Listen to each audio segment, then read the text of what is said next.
Hello guys, welcome back to new video guys. ಈ video ಆಗಿರುತ್ತೆ ರಾಮಾಯಣದ ರಿಯಾಕ್ಷನ್ ವಿಡಿಯೋ.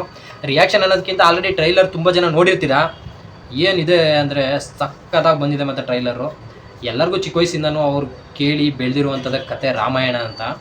ಸೊ ಇವಾಗ ನಮ್ಮ ಕನ್ನಡದ ಹೀರೋ ಆಗಿರುವಂಥ ಯಶ್ ಅವರು ರಾವಣನ ಪಾತ್ರ ಮಾಡ್ತಾ ಇದ್ದಾರೆ.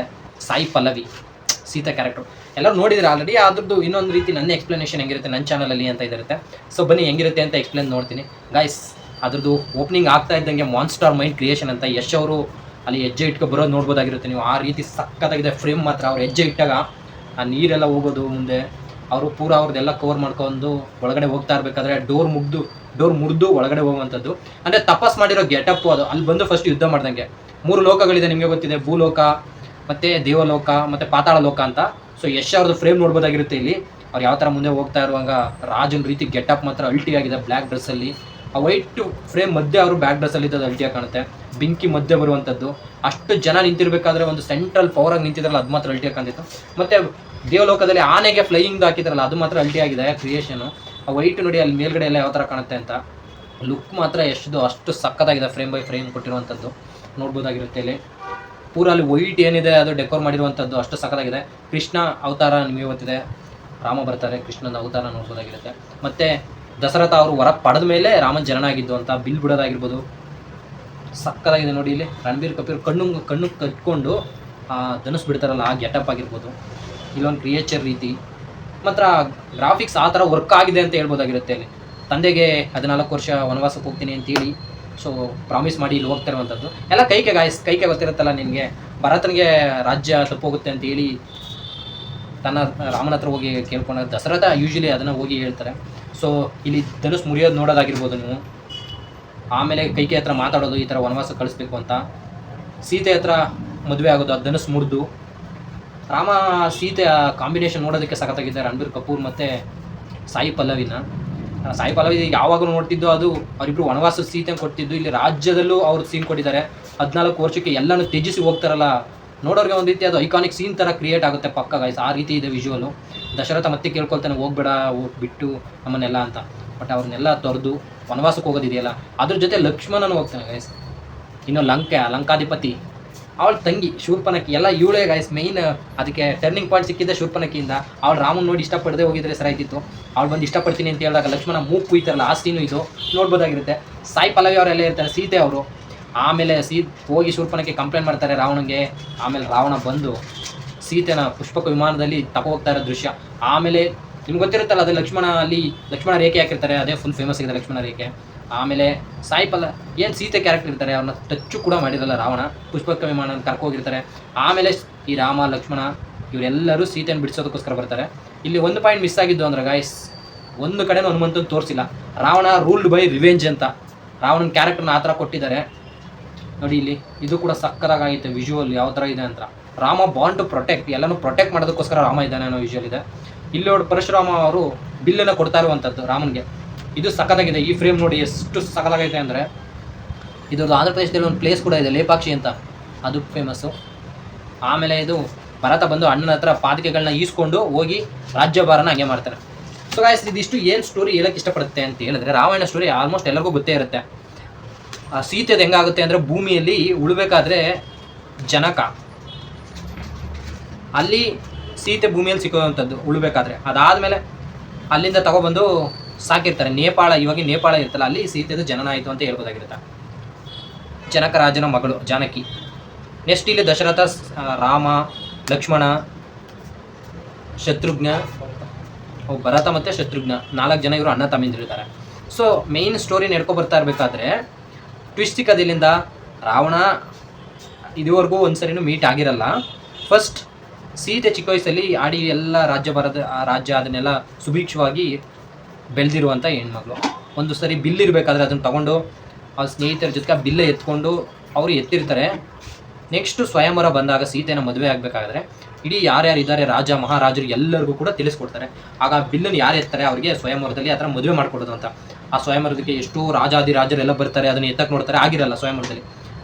ಈವನ್ ರಾವಣನೂ ಕೂಡ ಅಲ್ಲಿ ಬಂದು ಬಿಲ್ಲನ್ನ ಎತ್ತಕ್ಕೆ ಟ್ರೈ ಮಾಡಿರ್ತಾನೆ, ರಾವಣನಿಗೂ ಕೂಡ ಮುಖಭಂಗ ಆಗಿರಲ್ಲ. ನೆಕ್ಸ್ಟು ರಾಮ ಬರ್ತಾರೆ, ಆ ಬಿಲ್ಲನ್ನ ಧನುಷ್ನ ಎತ್ತಿ ಸೊ ಸ್ವಯಂವರದಲ್ಲಿ ಸೀತೆನ ಮದುವೆಯಾಗಿ ಹೋಗುವಂಥದ್ದು. ಅದಾದಮೇಲೆ ನೆಕ್ಸ್ಟು ಅವ್ರ ರಾಜ್ಯಕ್ಕೆ ಬರ್ತಾರೆ, ಸುಭಿಕ್ಷವಾಗಿ ಚೆನ್ನಾಗಿ ಬಾಳ್ತಾ ಇರ್ತಾರೆ. ಇಲ್ಲಿ ಕೈಕೆ ದಶರಥ ರಾಜನಿಗೆ ಹೆಂಡತಿ ಆಗಿರ್ತಾರೆ. ಸೊ ಅಲ್ಲಿ ಇವ್ರಿಗೆ ಪಿಟ್ಟಿಂಗ್ ಇಟ್ಟದು ಅಂದರೆ ಮಂತಾರೆ ಅಂತ ಒಂದು ಕ್ಯಾರೆಕ್ಟರ್ ಬರುತ್ತೆ ಗೈಸ್. ಅದು ಪಿಟ್ಟಿಂಗ್ ಕ್ಯಾರೆಕ್ಟರ್ ಅಂದರೆ ಅಲ್ಲಿ ಒಂದು ಈಗ ನಿನ್ನ ಮಗನಿಗೆ ಅಧಿಕಾರ ಸಿಕ್ಕಲ್ಲ, ರಾಮನೇ ದೊಡ್ಡ ಮೊದಲನೇ ಮಗ ಆಗಿರೋದ್ರಿಂದ ಅವನಿಗೆ ಅಧಿಕಾರ ಸಿಗುತ್ತೆ, ನಿನ್ನ ಮಗ ಭರತನಿಗೆ ಯಾವುದೇ ರೀತಿ ಇಲ್ಲಿ ಅವನ ಗುರುತಿಸೋಕ್ಕಾಗಲಿ ಏನೂ ಸಿಗಲ್ಲ ಅಂತ ಮಂತ್ರೆ ಹೇಳೋದು ಕೇಳಿ ಕೈಕೆಗೂ ಅನಿಸುತ್ತೆ ನಿಜ ರಾಮನೇ ಎಲ್ಲದರಲ್ಲೂ ಮುಂದೆ ಇದ್ದಾನೆ, ಅವ್ನಿಗೆ ಅಧಿಕಾರ ಸಿಕ್ಕರೆ ನನ್ನ ಮಗನಿಗಿರಲ್ಲ ಅಂದ್ಕೊಂಡು. ಸೊ ಅವ್ನು ತಗೊಳ್ಳೋಂಥ ಡಿಸಿಷನ್ನು ರಾಮನ್ನ ಕಾಡುಗಟ್ಟಿದ್ರೆ ನನ್ನ ಮಗನಿಗೆ ಅಧಿಕಾರ ಸಿಗುತ್ತೆ ಅಂತ ಹೇಳಿ ಸೊ ರಾಮನ್ನ ದಶರಥನ ಮೂಲಕ ಹೇಳಿಸ್ತಾರೆ ಈ ಥರ 14 ವರ್ಷ ವನವಾಸಕ್ಕೆ ಹೋಗ್ಬೇಕಾಗತ್ತೆ ಅಂತ. ತಂದೆ ಮಾತಿಗೆ ಬಿಟ್ಕೊಡದೇ ಇರುವಂಥ ರಾಮ ಕಾಡುಗೋಡೋಗಿ ನಿಂತ್ಕೊಳ್ತಾರೆ. ಅವನ ಜೊತೆ ಪತ್ನಿ ಆಗಿರುವಂಥ ಸೀತೆನೂ ಬರ್ತಾರೆ. ಅಣ್ಣನ ಮೇಲೆ ಅಷ್ಟು ಪ್ರೀತಿ ವಾತ್ಸಲ್ಯ ಇರುವಂಥ ಲಕ್ಷ್ಮಣನು ಕೂಡ ಅಣ್ಣನ ಜೊತೆ ಹೊರಡ್ತಾನೆ. ಆವಾಗ ತಾನೇ ಮದುವೆ ಆಗಿದ್ದ ಊರ್ಮಿಳೆ ಅಲ್ಲೇ ಉಳ್ಕೊಳ್ತಾರೆ. ಲಕ್ಷ್ಮಣ ಮತ್ತು ರಾಮ ಸೀತೆ 3 ಜನ ಕಾಡುಗೊಟ್ಟು ಬರ್ತಾರೆ. ಅಲ್ಲಿ ವನವಾಸದಲ್ಲಿ ಇರಬೇಕಾದ್ರೆ ಅಷ್ಟು ಕಷ್ಟದಲ್ಲಿ ಇಷ್ಟೆಲ್ಲ ಇರಬೇಕಾದ್ರೆ ಶೂರ್ಪನಕ್ಕಿ ನೋಡಿ ಇಷ್ಟಪಡುವಂಥದ್ದು ರಾಮನ್ನ ಅಲ್ಲಿ ಬಂದು ಕೇಳ್ತಾರೆ. ಇದ್ರ ಮಧ್ಯೆ ಮಾಯಾಜಿಂಕೆ ಒಂದು ಕ್ಯಾರೆಕ್ಟರ್ ಬರುತ್ತೆ. ಸೊ ಮಾಯಾಜಿಂಕೆ ಹೋಗ್ಬೇಕಾದ್ರೆ ಅಲ್ಲಿ ಅಣ್ಣನ ವಾಯ್ಸಲ್ಲಿ ಒಂದು ಕಿರುತ್ತಿರುವಂಥ ಸತ್ತು ಬಿದ್ದಿರೋ ಹಂಗೆ ಅವ್ರು ಯಾವುದೋ ಕಷ್ಟದಲ್ಲಿ ಸಿಗಾಕೊಂಡಿದ್ದಾರೆ, ಅವ್ರನ್ನ ಹೋಗಿ ಕಾಪಾಡುವಂಥ ಸೀತೆ ಕೇಳ್ಕೊಳ್ತಾರೆ ಲಕ್ಷ್ಮಣನ ಕಾವಲಿಗಿರ್ಬೇಕಾದ್ರೆ. ಆವಾಗ ನಾನು ಎಲ್ಲೂ ಹೋಗ್ಬೇಡ ಅಂತ ಅಣ್ಣ ಹೇಳಿದ್ದಾನೆ ಅಂತ ಹೇಳಿದಾಗ ಈ ಲಕ್ಷ್ಮಣ ರೇಖೆನ ದಾಟಿ ನೀವು ಹೊರಗಡೆ ಎಲ್ಲೂ ಬರಬಾರ್ದು, ಬಂದರೆ ಕಷ್ಟ ಇರುತ್ತೆ ಅಂದ್ಬಿಟ್ಟು ಲಕ್ಷ್ಮಣ ರೇಖೆ ಹಾಕ್ಬಿಟ್ಟು ಹೋಗ್ತಾರೆ. ಸೊ ಲಕ್ಷ್ಮಣ ಅದು ಮಾಯಾಜಿಂಕೆ ಹೋಗ್ತಾ ಎಷ್ಟೋ ದೂರಕ್ಕೆ ಹೋಗ್ಬಿಡುತ್ತೆ, ರಾಮನು ಹೋಗ್ಬಿಟ್ಟಿರ್ತಾನೆ ದೂರಕ್ಕೆ. ಸೊ ಲಕ್ಷ್ಮಣ ಈಗ ಹುಡ್ಕೊ ಹೋಗ್ತಾರೆ ಅಣ್ಣನ. ಸೊ ಆವಾಗ ಮಾಯಾಜಿಂಕೆ ಮುಂದೆ ಹೋಗ್ಬಿಡುತ್ತೆ. ಆವಾಗ ಭಿಕ್ಷುಕನ ವೇಷದಲ್ಲಿ ಬಂದಂಥ ರಾವಣ ಭಿಕ್ಷೆ ಕೆಟ್ಕೊಂಡ್ಬರ್ತಾನೆ. ಸೊ ಸೀತೆಯಾಗಿ ತಂದು ಆ ರೇಖೆನ ದಾಟಬಾರ್ದು, ಹಂಗೆ ಕೊಡ್ತೀನಿ ಅಂತ ಹೇಳ್ತಿರ್ತಾರೆ. ಸೊ ಭಿಕ್ಷೆ ಕೊಡಬೇಕಾದ್ರೆ ನೀ ಲಕ್ಷ್ಮಣ ಆ ರೇಖೆನ ದಾಟಿ ಬಂದು ಭಿಕ್ಷೆ ಕೊಡು, ಇಲ್ಲಾಂದರೆ ಋಷಿಮುನಿಗಳು ಮಾಡ್ತಾರೆ ಅವಮಾನ ಅಂತ ಹೇಳಿದಾಗ ಸೀತೆ ಆ ಲಕ್ಷ್ಮಣ ರೇಖೆನ ದಾಟಿ ಮುಂದೆ ಬಂದಾಗ ಸೊ ರಾವಣ ಅದಿಷ್ಟು ಭೂಮಿ ಏನಿರುತ್ತೆ ಅದರಲ್ಲಿ ಸೀತೆನ ಅಲ್ಲಿವರೆಗೂ ಸ್ಪರ್ಶ ಕೂಡ ಮಾಡಿರಲ್ಲ ರಾವಣ. ಆ ಪೂರ ಪ್ರದೇಶನ ತಗೊಂಡು ಏನು ಅವಾಗ ಫುಲ್ಲು ಫೇಮಸ್ ಆಗಿತ್ತಲ್ಲ ಪುಷ್ಪಕ ವಿಮಾನ ಅಂತ. ಇವಾಗಲೂ ತುಂಬ ಜನ ಹೇಳ್ತಾರೆ ರಾವಣನ ಫಸ್ಟೇ ಅವನು ಫಾರಿನ್ಗೆ ಹೋಗೋದಕ್ಕೆ ಟ್ರಾವೆಲ್ ಮಾಡಿದ್ದು. ತುಂಬ ಜನ ಆ ಥರ ಇದು ಮಾಡ್ತಾ ಇರ್ತಾರೆ, ಗೇಲಿ ಮಾಡ್ತಾ ಇರ್ತಾರೆ. ಶ್ರೀಲಂಕಕ್ಕೆ ಆ ಥರನೇ ಆವಾಗಲೇ ಪುಷ್ಪಕ ವಿಮಾನ ಇತ್ತು ಅಂತ. ಸೊ ಅಲ್ಲಿಂದ ಪುಷ್ಪಕ ವಿಮಾನದಲ್ಲಿ ಸೀತೆನ ಕರ್ಕೊ ಹೋಗ್ತಾರೆ. ನೆಕ್ಸ್ಟು ಅಲ್ಲಿಗೆ ಬಂದಂಥ ವಾಪಸ್ ಬರ್ತಾರೆ ರಾಮ ಮತ್ತು ಲಕ್ಷ್ಮಣ, ನೋಡ್ತಾರೆ ಅಲ್ಲಿರಲ್ಲ ಗೊತ್ತಾಗುತ್ತೆ. ಅಲ್ಲಿಂದ ಬಂದಾಗ ಲೇಪಾಕ್ಷಿ ಜಟಾಯು ಅದು ತಡೆಯುತ್ತೆ ರಾವಣ ಆ ಥರ ಸೀತೆನ ಕರ್ಕೋಗ್ಬೇಕಾದ್ರೆ ಜಟಾಯು ಬಂದು ತಡೆದಾಗ ಸೊ ರಾವಣ ಅದಕ್ಕೆ ಇರುತ್ತಲ್ಲ ಅದನ್ನು ಕಟ್ ಮಾಡಾಕಿರ್ತಾನೆ. ಅದು ಏನು ಆಂಧ್ರ ಪ್ರದೇಶದಲ್ಲಿ ಇದ್ದಿಲ್ಲ, ಅದೊಂದು ಪರ್ಟಿಕ್ಯುಲರ್ ಜಾಗದಲ್ಲಿ ಅದು ಕೂಡ ಸಕ್ಕತ್ತಾಗಿದೆ ಜಟಾಯುದು. ಸೊ ನೆಕ್ಸ್ಟು ಅದು ಹೇಳುತ್ತೆ ಈ ಥರ ರಾವಣ ಕರ್ಕೋಗಿದ್ದಾನೆ ಅಂತ. ಇದೇ ದಾರಿಯಲ್ಲಿ ಅಲ್ಲಿಂದ ಬರ್ತಾರೆ ಕಿಷ್ಕಿಂದ. ಅಲ್ಲಿಂದ ಬಂದಾಗ ನಮ್ಮದು ಕೊಪ್ಪಳ ಇದೆಯಲ್ಲ ನಿಮಗೆ ಗೊತ್ತಿದೆ, ಅಲ್ಲೂ ಹನುಮಂತನ ಜನ್ಮಸ್ಥಳ ಅದು ಅಂತಲೇ ಫುಲ್ ಫೇಮಸ್ ಆಗಿದೆ. ಅಲ್ಲೆಲ್ಲ ವಾಲಿ ಸುಗ್ರೀವ ಎಲ್ಲರೂ ಸೇರಿ ಒಂದು ಪಡೆ ಕಟ್ಕೊಂಡು ನೆಕ್ಸ್ಟು ತಮಿಳುನಾಡಿನ ರಾಮೇಶ್ವರಮಿಂದ ಶ್ರೀಲಂಕಾ ಲಂಕೆವರೆಗೆ ರಾಮ ಸೇತು ಮಾಡಿಕೊಂಡು ಹಂಗೆ ಹೋಗಿದ್ದು ಅಂತ ಕತೆಗಳು ಇರುವಂಥದ್ದು. ಸೊ ಇದ್ರ ಮಧ್ಯೆ ಮೇಯ್ನ್ ಕ್ಯಾರೆಕ್ಟರ್ ಇದ್ದಿದ್ದೆ ಹನುಮಂತಂದು. ಈ ಟ್ರೈಲರಲ್ಲಿ ಎಲ್ಲೂ ಹನುಮಂತನ ಕ್ಯಾರೆಕ್ಟರ್ ಒಂದ್ಸರಿನೂ ಶೋ ಮಾಡಿಲ್ಲ ಗೈಸ್, ಏನಕ್ಕೆ ಅಂತ ಗೊತ್ತಾಗಲಿಲ್ಲ. ಇಡೀ ರಾಮಾಯಣದಲ್ಲಿ ಹನುಮಂತನ ಕ್ಯಾರೆಕ್ಟರ್ ಫುಲ್ ಫೇಮಸ್. ಲಂಕೆನ ಸುಟ್ಟಿದ್ದೆ ಹನುಮಂತನ ಬಾಲದಿಂದ ಅಂತ. ಅಲ್ಲಿ ಎಷ್ಟೋ ಜನ ಹೋರಾಡ್ತಾರೆ, ಅವ್ರಿಗೆಲ್ಲರಿಗೂ ರಾಮನ ಜೊತೆ ಯುದ್ಧ ಮಾಡಿರೋರು ಎಷ್ಟೋ ಜನಕ್ಕೆ ಜೀವ ಹೋಗ್ಬೇಕಾದ್ರೆ ಆ ಸಂಜೀವಿನಿ ಪರ್ವತನ ಒತ್ಕೊ ಬಂದು ಕೈಯಲ್ಲಿ ಎಲ್ಲರ ಜೀವನ ಉಳಿಸಿರ್ತಾರೆ. ಅಂಥ ಕ್ಯಾರೆಕ್ಟರ್ ಎಲ್ಲ ಇರಬೇಕಾದ್ರೆ ಹನುಮಂತನ ಒಂದನ್ನು ಶೋ ಮಾಡಿಲ್ಲ. ಸೊ ಟ್ರೈಲರ್ ರಿಯಾಕ್ಷನ್ ಮಾತ್ರ ಎಲ್ಲರೂ ಪಕ್ಕ ಆ ಥರ ವಿಜುವಲ್ ಎಫೆಕ್ಟ್ ಎಲ್ಲ ಕೊಟ್ಟಿದ್ದಾರೆ. ನೋಡೋಣ, ಇನ್ವೆಸ್ಟ್ ಕೂಡ ಮಾಡಿದ್ದಾರೆ. ಈ ದೀಪಾವಳಿಗೆ ರಿಲೀಸ್ ಆಗ್ತಾ ಇದೆ. ಪಾರ್ಟ್ 2 ಕೂಡ ನೆಕ್ಸ್ಟ್ ದೀಪಾವಳಿಗೆ ಇರುತ್ತೆ. ಸೊ ಕ್ಯೂರಿಯಸ್ ಆಗಿದೆ ನೋಡೋದಕ್ಕೆ ಹೆಂಗಿದೆ. ಸ್ಟೋರಿ ಏನೋ ಗೊತ್ತಿದೆ, ವಿಜುವಲ್ ಎಫೆಕ್ಟ್ ಹೆಂಗಿರುತ್ತೆ ಅನ್ನೋದ್ರ ಮೇಲೆ ಡಿಪೆಂಡ್ ಆಗುತ್ತೆ ಮೂವಿ. ಆಲ್ರೆಡಿ ವಿಜುವಲ್ ಈ ಟ್ರೈಲರ್ಲು ನೋಡೋದಕ್ಕೆ ಸಖತ್ತಾಗಿದೆ ಅವ್ರ ಕ್ಯಾರೆಕ್ಟರ್ಗೆಲ್ಲ.